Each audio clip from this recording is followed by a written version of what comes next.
একটা সুন্দর শহর, স্কুল, ঘরবাড়ি, খেলার মাঠ, কিন্তু মাটির নিচে লুকিয়ে ছিল মৃত্যু। এটাই লাভ ক্যানেল ট্র্যাজেডি, আমেরিকার সবচেয়ে ভয়াবহ রাসায়নিক বিপর্যয়।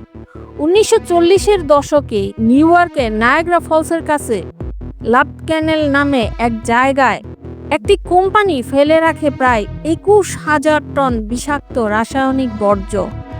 বছর পরে সেই জায়গার উপর তৈরি হয় শহর, স্কুল আর ঘরবাড়ি। মানুষ বুঝতেই পারেনি তারা বসবাস করছে বিষাক্ত রাসায়নিকের উপরে। অল্প কিছুদিনের মধ্যে বাসিন্দারা অসুস্থ হতে শুরু করে, ত্বকে জ্বালা, গর্ভপাত, জন্মগত বিকলাঙ্গ, এমনকি ক্যান্সার। বৃষ্টি হলেই রাসায়নিক উপরে উঠে আসতো, আর মাটি থেকে বের হতো গ্যাস, যা ছিল ধীরে ধীরে মৃত্যুর বার্তা। লাভ ক্যানেল আমাদের শেখায়, প্রকৃতিকে ধোঁকা দিলে একদিন সে প্রতিশোধ নেবে। আরও ভয়ঙ্কর সত্য ও বিজ্ঞানের গোপন ইতিহাস জানতে সাবস্ক্রাইব করে রাখুন দ্য আর্থ চ্যানেলটি।